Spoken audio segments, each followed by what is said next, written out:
Welcome to the Sound of Ideas from IdeaStream Public Media. I'm Stephanie Haney. Thank you for being with us today. Having a child is supposed to be joyful and exciting, but if the baby comes early, that experience can quickly become a roller coaster of emotions.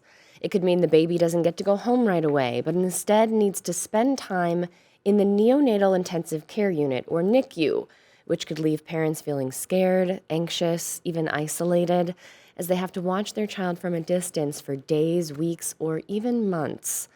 And while neonatal care and technology have advanced, there is still so much uncertainty surrounding time spent in the NICU. We'll spend today's show talking about real-life NICU experiences with perspectives from medical professionals and mothers who have each spent their fair share of time inside those walls, inspiring one of those moms to write a children's book in an effort to help explain why some babies need a little extra time at the hospital before they get to go home. Joining me now for this conversation here in studio, we have Dr. Ana Ribeiro, a neonatologist at University Hospitals. Dr. Ribeiro, thanks for being here. Thanks for having me. We also have Tracy Carver with us, a NICU nurse manager, also with University Hospitals. Hi, Tracy. Good morning. And Megan Utrata is with us. She's a member of the NICU Patient Family Partnership Council and a NICU mom, meaning she spent some time with her child in the NICU. Hi, Megan. Hello. Megan, thank you for being here on the show. And joining us by phone, we have from California, Emily Rosen. She's a Shaker Heights native. She's the author of Waiting for Max, a NICU story, and also a NICU mom. Emily, thank you for waking up early with us to be here on The Sound of Ideas. Thank you. I'm really happy to be here. Now, if you would like to join the conversation today, maybe you have a firsthand experience you would like to share about your child being in the NICU, or you have a question, or you know someone who experienced this, you can give us a call. The number is 866-578-0903. You can also email us at soi@ideastream.org, or you can send us a message on Instagram. We are at The Sound of Ideas. Dr. Ribeiro, I'll start with you. What does a NICU offer that a regular pediatric hospital doesn't? So in the NICU, which is a neonatal intensive care unit, it offers care for babies that are like in acute distress, right? So we do have a team that see the babies every day, and we'll have like physicians, nurses, respiratory therapists, pharmacists, dietitians, so we round together, just like with the family, to care for these babies. Usually the babies that we care for, they are premature babies, but also like full-term infants that have any kind of congenital anomalies or have any reason to be in acute care unit.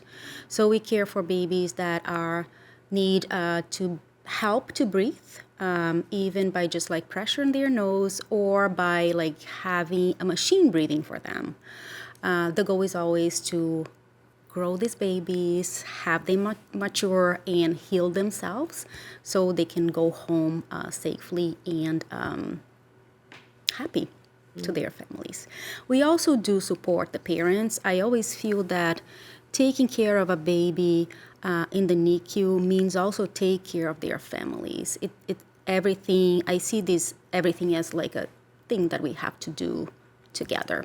A real group effort, for sure, to get that little one home eventually. Yes, absolutely. Emily, your book is called Waiting for Max, a NICU story, and it's about your real-life son. So tell us what happened with Max's birth. Sure. So Max was born in May of 2019.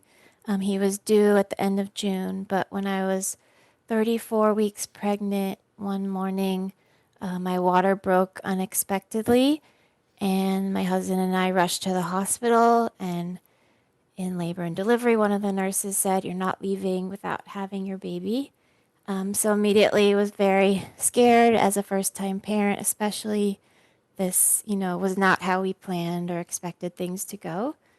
So I was in labor for about 20 hours. There were a few instances where the heart rate of Max's heart rate dropped, and they were able to bring it back up. But then last time it dropped, and they couldn't bring it back up at first. And so I almost had an emergency C-section, but then ended up being okay and delivered vaginally. So Max was born, and he was put on my chest for about 30 seconds before being taken away to the NICU, and my husband followed him there. And he ended up staying there for 16 days. A lot of that time was spent learning how to eat and growing. But he also developed a heart condition called SVT, which I'm sure the medical providers here can explain better than me. But basically, his heart rate would accelerate all of a sudden. And so that was something scary that was a setback in the NICU and created some extra time in our stay as well. But after 16 days, we were able to bring him home. But that, is something that really stayed with me. And in that time, we read books to Max because that was kind of one thing as a parent that felt normal that, any new parent would do. But it was hard to find stories that reflected what we were going through. And so that inspired me a couple years later to start writing this book, which is now Waiting for Max. Dr. Rivera, I want to ask you a couple follow-up questions medically about some of the things that were just mentioned there by Emily. Can you tell us a little bit more about SVT? Is that something common that happens when a baby is born early?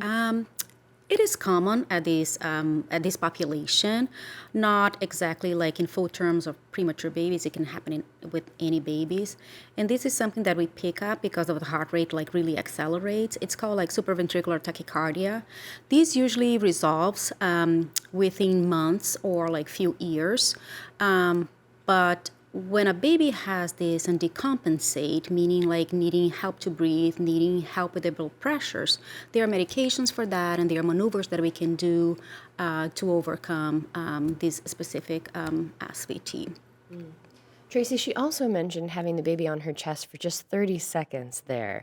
You're a NICU nurse manager. You're in this facility day in, day out. What's so important about that initial, I guess, skin-to-skin contact or whatever that is that happens when you have that initial contact? Right. Skin to skin is so important for that mom, for the mom, the baby, and the bonding experience. But often with our patients, that is something that might not even happen at all.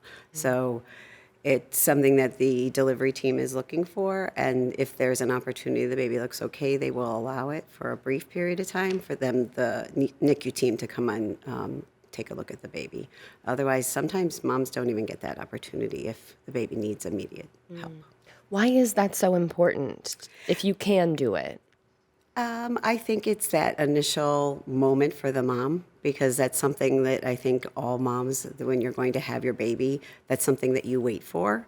But in the opportunity, it's not always an opportunity. So that skin to skin gives you that immediate contact, that smell, that feeling. That baby knows all of that because you have carried that baby. I want to remind our audience that we are talking about NICU experiences, the neonatal intensive care unit for babies who are born prematurely, with low birth weight, potentially with other issues, even if they've been carried to full term that require additional medical attention. If you have a story you'd like to share with us, or a comment or a question, that number to call is 866 578 0903. And you can also email us at soi@ideastream.org. Emily, I know in your first question when you were talking about what happened with Max, you touched on this, but can you share a little bit more about what exactly it was about your experience that that inspired you to write your children's book, Waiting for Max, a NICU story? Yes, definitely. So, as any NICU parent will tell you, that wait for your baby to come home is incredibly difficult, whether they're there for a couple days or a couple weeks or many, many months. Every day there feels like forever because you just want your baby to be home with you. And so, as I mentioned, reading books to Max was one thing that kind of helped us through that experience, connecting with him, whether he was in the isolette or getting to do skin to skin while reading to him. And so I always, thought that was just a special experience to get us through it. And then a couple years later, I was mid COVID pandemic, looking for a creative outlet, and I'd always had this dream of writing a children's book. And so I found an online course that I took in 2021 that helped me learn about the framework of creating the story and the characters and all the elements that go in, and thinking about different ideas for a book. The idea of writing about a NICU baby really rose to the top because I think it's a really important and needed story to tell, especially given 1 in 10 babies go to the NICU. It affects so many of us, whether our own children, our nieces or nephews, or friends' kids. It really just affects almost everyone.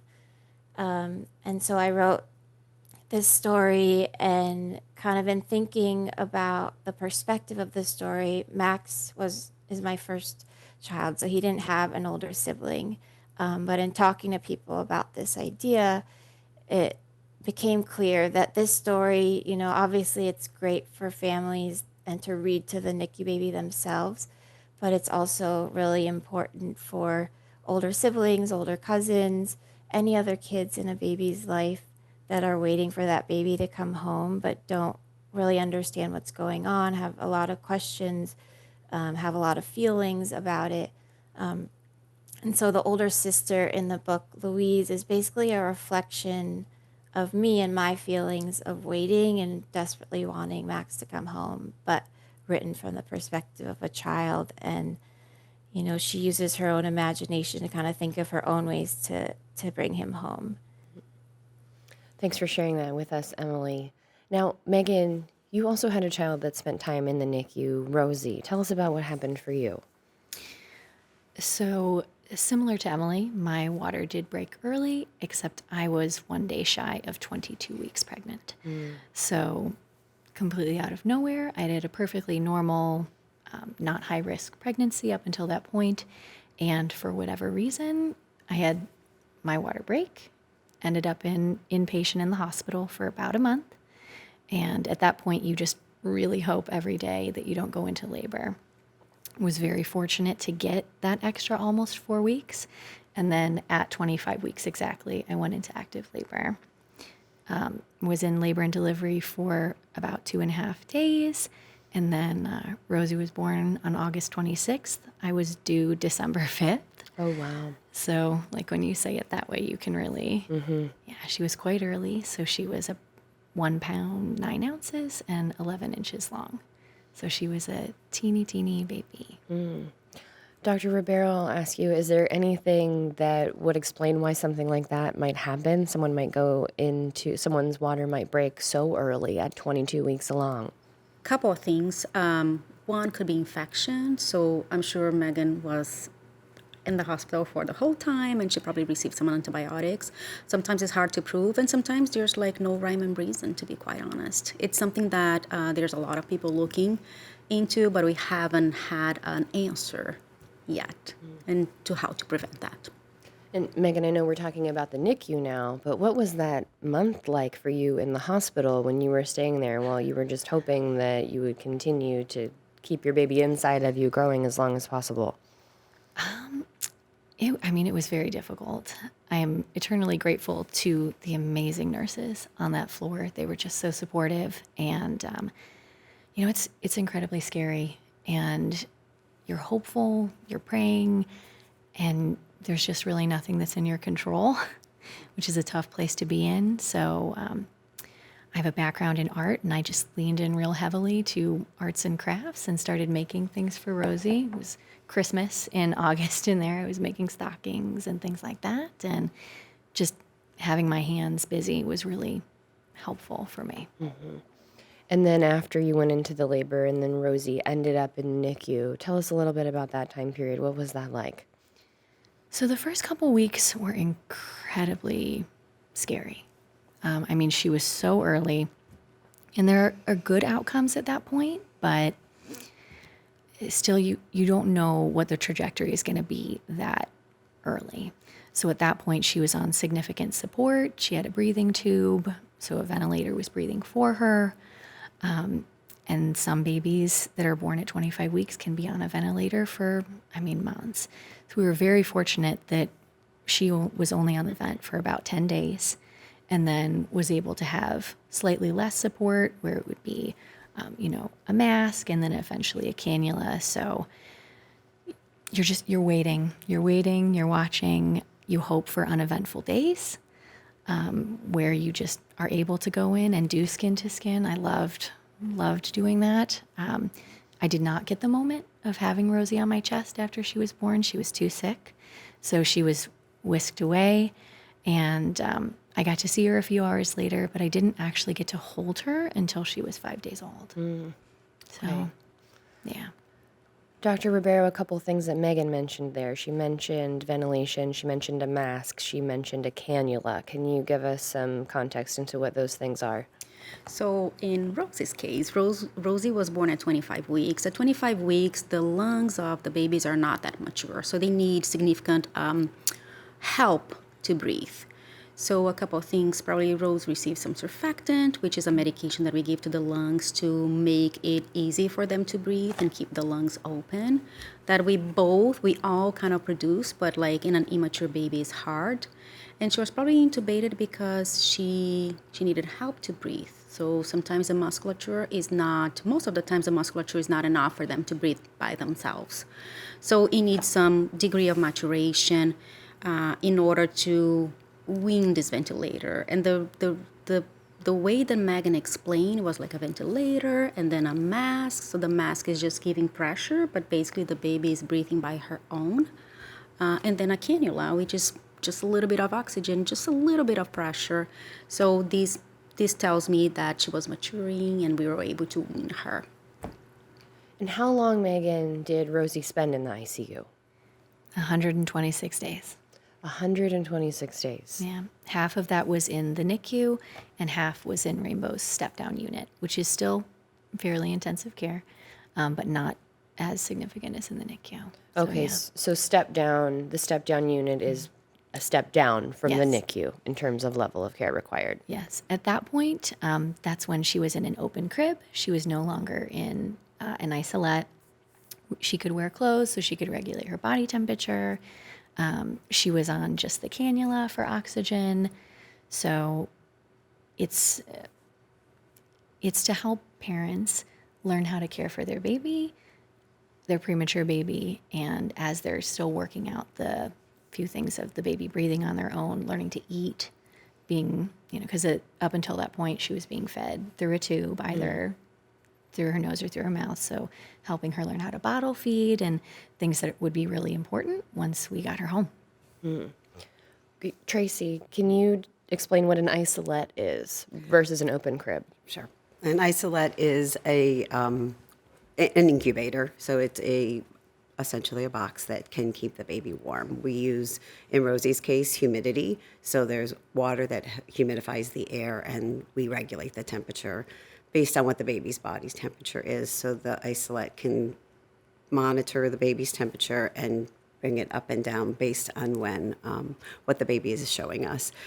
There are portholes that you can go in, open the doors, and that's how nurses do their care, and how mom and dad can be able to touch and connect with their baby when they aren't able to do skin to skin.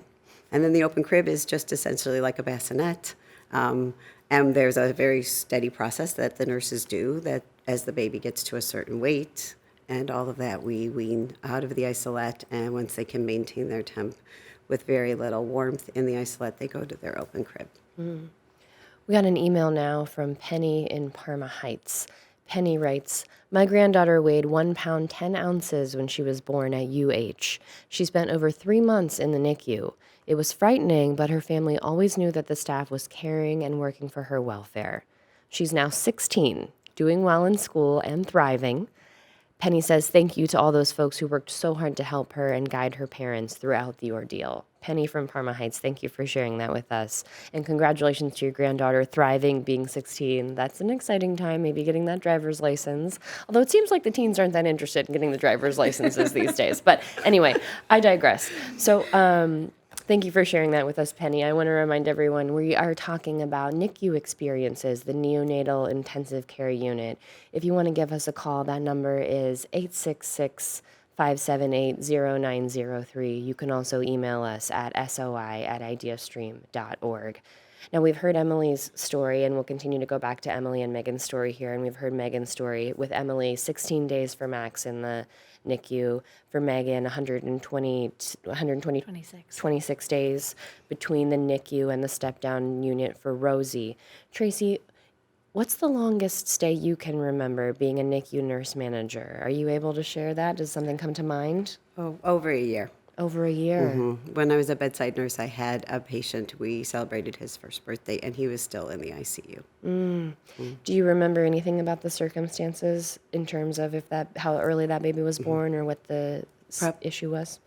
Similar to Rosie, born very premature in like the 24, 25 weeks. I have been a nurse for a long time, and at that time, surfactant wasn't something we had. So we saw a lot more significant lung disease in our patients, and this patient actually had a tracheostomy and remained on a ventilator because they were not able to breathe without that kind of support.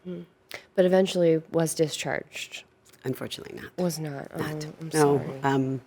no, those are those special babies, and those are the families that, are always carried in my heart. And actually, that family I ran into in recent years, probably more like 10 years ago, and it was just nice to see them. We had that connection because we spent a year together. And on the flip side of that, I'm sure there are some very short stays in the NICU, both with the not good result and some with a good result. Is there a short stay that comes to mind where the baby was eventually discharged? By short stay, just a few days, you mean? Like, Well, I know it certainly will not feel short for anyone. probably by no means short. No. There are so many good stories, so many families that I've connected with, and friends that I've unfortunately, had the experience. But that I think is one of our favorite parts of it. I am currently on the step-down unit. That is the unit I manage. We are less acute, but we get to do that work, and that's why most of the days is pretty happy. We celebrate that. We do a pom-pom shake-out, like a clap-out for those patients that have long-term stays. Let's go back to the experience of, you're in the hospital, you are prepared to deliver your baby. Emily, I'll go back to you now. Can you talk to us about the experience of being discharged from the hospital before Max was sent home from the hospital? What was that like, that separation? Yeah, that was the most difficult part for sure. So I was discharged after 2 days to go home while Max stayed at the NICU. Luckily, we only lived about 15 minutes from the hospital, so it was easy to go back and forth. But that was really the only easy thing. You don't expect to go home and not have your baby with you. And so, I cried every single day, multiple times a day, pumping at home, by myself in the middle of the night, and, all these things that, again, you're not planning to do. But we would go to the NICU maybe for 3 of the feedings a day, because that was, when stuff was happening, once he could take bottles, he had the feeding tube for a lot of the time, but once he could take bottles, we could feed him, read to him, like I said, and do skin to skin. But it was, every day I would leave the hospital, and it was a great hospital for labor and delivery. So most of those days you would see other families leaving with their babies that were healthy and going home right away. And that was incredibly hard for me. You want to be happy for other people, but you're also just, feeling like it's unfair that you don't get to do that as well. And one thing I did that helped a bit with this separation was one night, it was like, I think 11 o'clock at night, and we were driving home, and I tearily said to my husband as we were passing a CVS, like, can we go in and print out some pictures of Max? They have those, instant photo kiosks. And so we did that night and 1 or 2 other times, and then had photos of him around the house in frames. And, any new parent would have pictures of their baby in their home. Ours had, wires attached to him and a feeding tube, but it really did help, having those pictures we could hold in our hands and look at and have to kind of connect with him in that way. And that's actually something I've included in the book. In the illustrations, it was really important to me that some of the pictures that Louise, the older sister, sees of her brother are ones she can hold in her hand or hung up on the refrigerator. And so that was something I spoke to my editor about and was relayed to the illustrator, Esther Diana. And hopefully that, maybe is an idea other parents can take with them. But yeah, that was one way to connect, but it was just not easy by any means being away. Tracy, something that Emily mentioned there was pumping, referring to pumping breast milk, which is something that happens naturally after, for some people, your body will develop breast milk. Is that something that parents are able to do with a baby in the NICU to continue breastfeeding or start that process? They are. And that is one of the things that the skin to skin is so important for, that initial. But even while they're here, each of our rooms have a pump in it for moms that are able to or wanting to pump. We do encourage it. And many of moms, we have a whole milk room that we have freezers and refrigerators to help our families store their milk and prepare the milk to provide to the baby. Now, is that something that's provided to the babies while they're in the NICU, or are they getting different nutrients while they're there? Depending on the baby.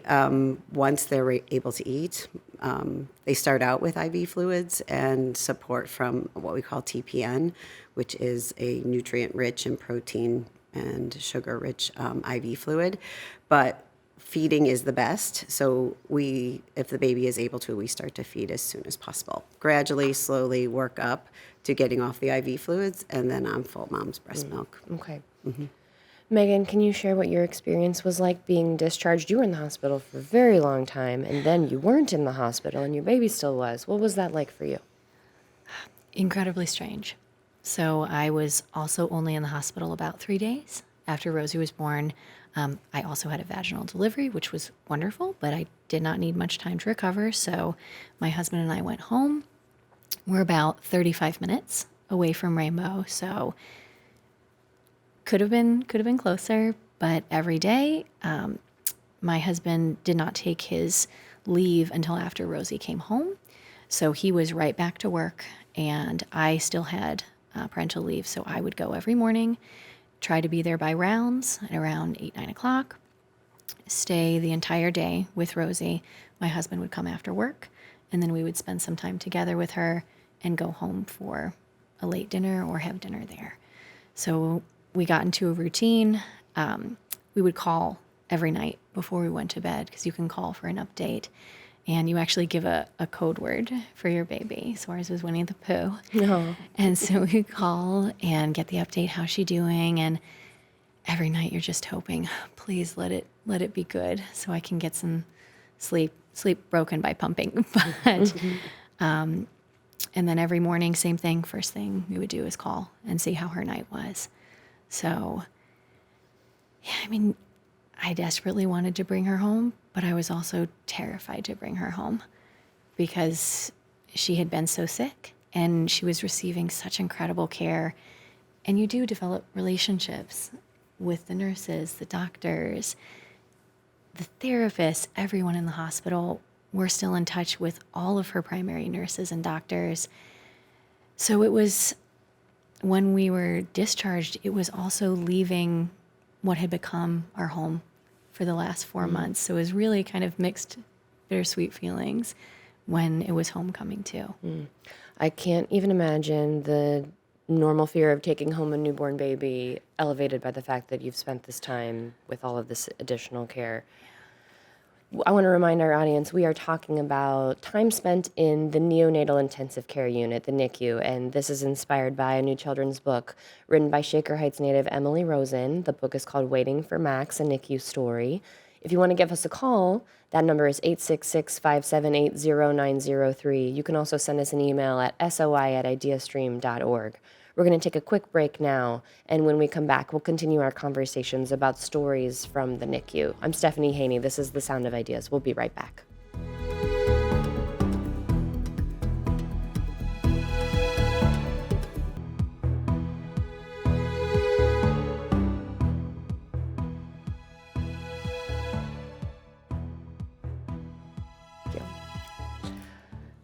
Welcome back to the Sound of Ideas. This is Stephanie Haney. Thanks for staying with us today.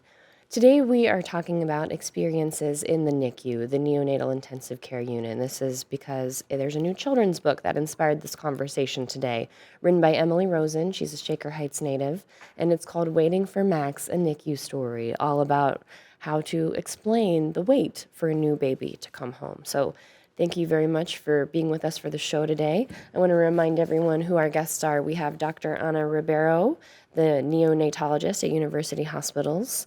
We have Megan Utrata here. She's a member of the NICU Patient Family Partnership Council and also the mother of a baby, Rosie, who spent some time in the NICU. We have Tracy Craver with us, a NICU nurse manager with University Hospitals. And on the phone, we have Emily Rosen, who is the author of Waiting for Max, a NICU Story, whose child, Max, spent some time in the NICU.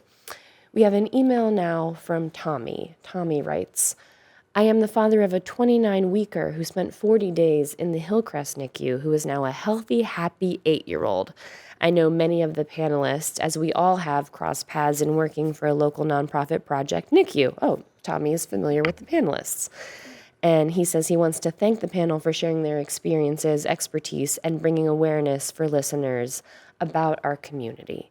So as we continue to have this conversation about NICU experiences, Emily, I want to ask you to start things off on a joyful note. Talk to us about the day that you got to bring Max home. Yeah, I remember it very vividly because it was the day I wanted to happen for the whole stay. And I remember, dressing him in a onesie that said hi because I felt like this was like his, like, hello to the world, like he's coming out of there and coming home. And as I mentioned before, like it was incredibly hard to see other families, as I walked through the lobby every time I came or left the hospital, leave with their babies. So my husband actually surprised me with his sister and brother and his husband, who all live in LA as well, were in the lobby waiting for us with, welcome baby signs. And it made the occasion already, it was exciting, but it really felt great, given what we had been through over the last 16 days. And then we came home. I think there was a bit of shock. I think Megan, mentioned this, how, you develop relationships with the people in the NICU, and you also have all this care by these amazing trained experts. And all of a sudden you're on your own. And the silver lining of the NICU is you do learn a lot from the nurses and doctors about caring for a newborn, but then having to do it by yourself all of a sudden was kind of a shock to the system. But, obviously we were incredibly grateful to have him home. But I think, like, what I didn't realize at the time, and as time passed, it became more clear. Obviously when you're in the NICU, you feel it, you feel all the emotions and the stress. And, as I mentioned, like crying every day. But what I didn't realize was that once we were discharged, that experience would really stay with me. And it still is today. Max is now 6.5 and an amazing, thriving kid. But it's, even sitting here listening to Megan's and Rosie's story and all the stories I've learned since putting this book out in the world, they really still make you have all those feelings. I was back at UH Rainbow in November, and Tracy actually gave me a tour of their amazing NICU, and I've been in a couple of their NICUs since as well, and all the feelings, come flooding back. Yeah. And Emily, you've had a second child since then. So did that experience that you had with Max shape any of your experience with your second pregnancy? So my daughter Eva, she's almost 15 months. I actually did not carry her after a 3-year fertility journey. We welcomed her with the help of a surrogate, which I learned later in my fertility journey that, the reason Max was born early, could have been then related to what I was dealing with, struggling to have another child. So as a result of that, it was obviously very different. But she was born at 39 weeks. We got to hold her as long as we wanted. After she was born, we left the hospital after 24 hours. It was a completely different experience. We actually had her in the same hospital, though, which was really wonderful. And it just so happened that the day after she was born, every 2 years, the hospital, St. John's, Providence St. John's in Santa Monica here, they have a NICU reunion where they have like this fun little carnival set up in the cafeteria, and former NICU families can come, and the providers are there, and they have fun games and food and activities. And it was actually the day after Eva was born. Wow. And so Max came to the hospital that morning to meet his little sister, who he was so excited about and had been waiting for. And then I took him downstairs to the NICU reunion, and that was incredibly special as well to do that with him. And we saw the nurse that was his first caregiver when he got into the NICU, and she had since retired, but she saw me and immediately remembered like Max. And I think that just goes to show like one of the many examples of how amazing people who work in the NICU are, because, I'm sure she's helped thousands and thousands of families in her career, and she remembered us from 6 years ago. Wow. So that was really special as well. Quite the memory, and definitely memorable patients too. And Yeah. I didn't mean to suggest earlier that it's necessarily a joyful experience when you leave the NICU, because it can be very scary. Obviously, as you just shared with us, Emily. Megan, can you share with us what it was like for you to leave the NICU and the step-down unit and take Rosie home? So, of course, we were incredibly happy to have her home, but it was scary. I was used to having all of these monitors telling me whether or not she was okay. So, I'd say, okay, what's her respiration rate? We're good. And once you don't have that, it was a process of learning to just basically be a mom and rely on my intuition and start trusting that I knew when she was okay, that I didn't need that medical intervention to tell me anymore. I'm not going to lie, it was a tough time. Going from such incredible support and being surrounded by people. Rosie was born during the pandemic, so once we came home, it was Rosie and I. So we had some wonderful moments together, but it was also pretty isolating. She was not a candidate for outside childcare, and we had to be very careful about who we brought into our home because she was still very much at risk of developing an upper respiratory infection and being rehospitalized. So I really leaned heavily on my immediate family and also on the connections that I had made in the NICU and on Project NICU. I had a mentor that I would text from there. I'd attend online support groups. So just really tried to maintain connections to help me through that tough time. Tracy, can you talk about this from your perspective as a NICU nurse manager? What is it like when you're saying goodbye to these babies that have spent so much time in the NICU and thinking about follow-ups and things that are required after that, and the blending of personal and professional relationships? It's really hard because you spend so much time. I mean, I spent a lot of time in Megan's room, not really caring for her, but just touching base with her, see how things are going. But as a bedside nurse, I think that's really hard because you have spent, especially if you're the primary nurse, every time you're there, you likely have that patient, if able. And so you develop these strong relationships and they feel like family. But you have to let go. And I think the bigger thing is that our job is to help these families feel comfortable and be confident in what they do, and they're ready to go.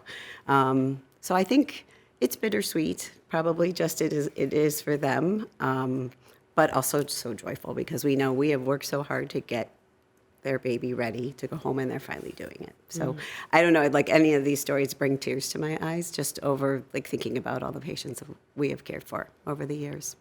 It's wonderful.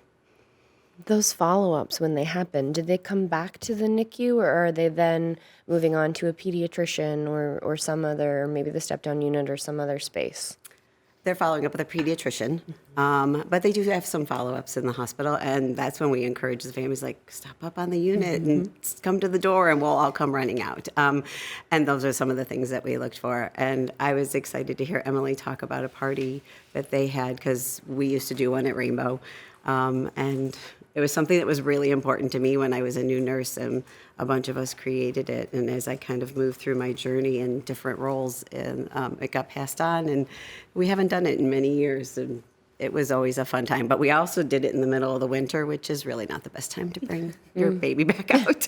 So we'd have to think about doing it differently now. Yeah, maybe some inspiration from what Emily described about the carnival reunion that's happening every couple years on Santa Monica. I want to ask you, Megan, if you don't mind sharing, your baby was in the NICU and the step-down unit for a long time. This all sounds very expensive. How were you able to cover the cost of this? So fortunately, I did have very good insurance. I was a full-time teacher, so I had union health insurance. But even with that, no one can pay for a NICU stay. The nurses would joke, oh, she's in the $1 million club now. Ooh. And it was multiple millions by the time she was eventually discharged. So fortunately, they're social workers, and as soon as we were nearing the 30-day mark, they came and talked to us about how Rosie was eligible for a special kind of Medicaid called institutional Medicaid.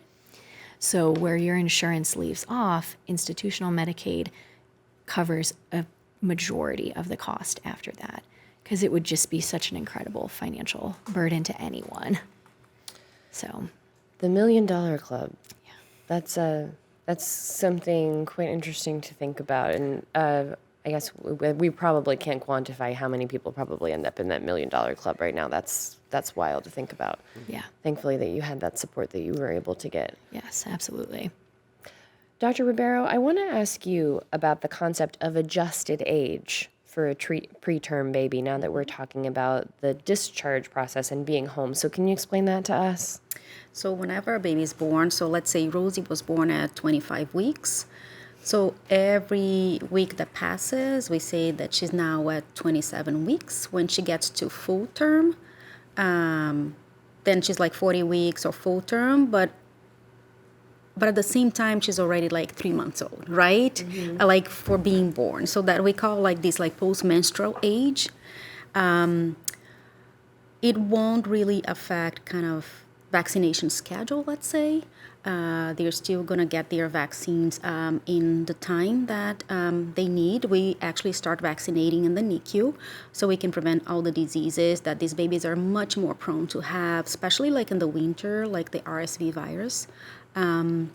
But that's pretty much what we refer to. And we know that a premature baby is always going to be a premature baby, right? He was born premature, but now he's thriving, and these babies really like catch up really nicely. One of the things that a pediatrician, as Tracy was saying, so every baby will have their pediatrician. We have a follow-up clinic for babies like less than 28 weeks, so they do follow up with us. And sometimes they have follow-ups with cardiology, ophthalmology for like specific developmental problems that they will have. Okay, so I want to make sure I'm understanding this properly. So say, for example, Rosie was born at 25 weeks, is that right? Yes. So a standard pregnancy, or what you would hope for, goes to 40 weeks. Is that right? Okay. Absolutely. So you think that there's a certain milestone that a child would hit at 3 months old or whatever, but when Rosie's 3 months old, she would have actually still been cooking in there for 15 more weeks. So she might not hit that milestone until she's 3 months plus 15 weeks. So that's probably something very wild to kind of wrap your mind around. Megan, did you have any experience with that with Rosie? Yes, absolutely. So having that adjusted age was really helpful for us because Rosie didn't walk till at least 18 months. But if you look at that, okay, 18 months, let's subtract a solid 3 months from that. That puts you more in the ballpark of what you might expect from a typical full-term baby. So, I mean, all kids meet milestones at their own pace, but it was definitely helpful for the pediatrician and for us to have that reference of, okay, we should add at least 3 months to these milestones that we're expecting her to meet. Very good to know. Emily, I want to ask you now, what's the response been like to your story, Waiting for Max, a NICU story? What have you seen from people in the community in the NICU world? It's been incredibly positive and amazing, from NICU parents to providers like Dr. Ribeiro and Tracy and the UH team. Everyone has told me, how needed this book is, especially to help older siblings and other kids in a NICU baby's life.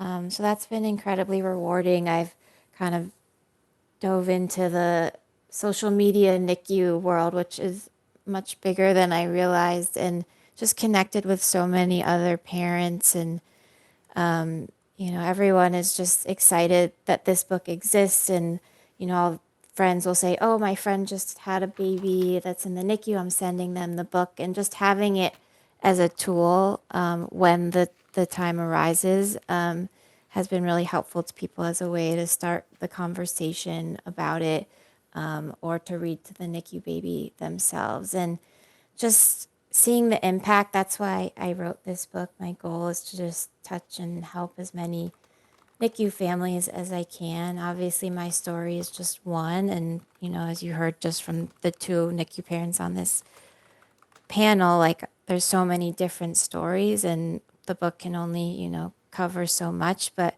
just having it as something to relate to and explain kind of at least the basics of what's going on, because it explains the isolette and the feeding tube and the monitors. As the older sister learns about these elements of the NICU, she kind of thinks of her own ways to bring her brother home, as waiting is really hard. So, for example, the isolette is a spaceship he can fly home in, and the beeping monitors is the countdown to blast off. But yeah, and part of my efforts with this book is not only to help people with the story itself, but also to give back. So I've been donating books to hospitals across the country. I've donated to over 30 so far, I think across 19 states, with several in Ohio because it's very special to me, and especially at Rainbow. And I'll also be donating some proceeds of the book back to NICU hospitals and charities as well. Thank you very much for sharing that with us. That's Emily Rosen, author of Waiting for Max, a NICU story. Emily, thanks for being with us here on the show today. Thank you for having me. And as we say goodbye very quickly, Megan, I just want to ask you about the NICU Patient Family Partnership Council. Can you tell us just a little bit about that? Yes, so I actually joined the council when Rosie was still in step down. So she had about a month left of her journey. And I was just so thrilled to be asked to be a part of this incredible organization. This hospital saved my baby's life. And so the fact that I could contribute my time and talents and help, even in a small way, make this journey easier for other parents, I mean, how could you say no? Sure, sure. Thank you for sharing your story with us, Megan, and Rosie's story. Thank you. And we also want to thank Tracy Craver, NICU nurse manager at University Hospitals, and Dr. Ana Ribeiro, neonatologist at University Hospitals. Thanks for being with us today. Thanks for having us. Thank you. If you want to get the last word on today's topics, you can send us an email to soi@ideastream.org and find us on Instagram. We're at The Sound of Ideas. Now, yesterday we talked about those pesky New Year's resolutions, and we loved hearing from so many of you in the audience. Dame wrote in with the email, "My New Year resolution is to be more intentional and stay present in my actions. Read more, smile more, give yourself grace. Patience is free. Time doesn't exist, clocks do." Thank you for that reminder, Dame. And Kathy in Cleveland Heights sent us this. "The resolution I have repeated for years is do something fun and something hard every day. The fun and the hard things can be different or can be both hard and fun at the same time. This encourages me to check in with myself often about goals that have evolved as I've gotten older and to remember it's okay to have fun." Thank you, Kathy. Also a very good reminder for all of us. And Tom sent us this email. "When we speak of New Year's resolutions, what we're saying is, I'm going to start a new habit on a specific date. But habit formation is more successful when it's inspired by necessity. And to be successful, you have to look at it as habit formation, which is a process." His favorite book is on the topic is Atomic Habits by James Clear, which goes through the science of habit formation and emphasizes starting small and building accountability into your daily process. He says, want to do a pull-up? Start from hanging from the pull-up bar for 5 seconds, then 10, then 20, form the habit, and build on it. Thank you, Tom. Now, yesterday's guest, life coach Lauren Marks, gave me that same book recommendation after the show. And by the way, that pull-up advice, which if you didn't catch the show yesterday, is my New Year's resolution, is to be able to do one. That will be put to good use because endurance athlete Katie Spots, one of our other guests, literally gave me a pull-up bar that she happened to have in her car right after the show. And you can see that moment on our Instagram page at The Sound of Ideas. I was shocked when she literally pulled up with a pull-up bar. Okay, tomorrow on The Sound of Ideas, it's the Reporters Roundtable, the first one of 2026. Mike McIntyre is in the host chair, joined by Anna Huntsman and Connor Morris at the Idea Center, and Karen Kassler calling in from the State House in Columbus. For full episodes of The Sound of Ideas on demand, you can listen wherever you get your podcasts, and you can watch the show on the IdeaStream Public Media YouTube page, and you can hear a rebroadcast tonight at 9 on 89.7 WKSU. I'm Stephanie Haney. Thanks for keeping the conversation going. I'll be back with you on Monday. Have a great weekend, everybody.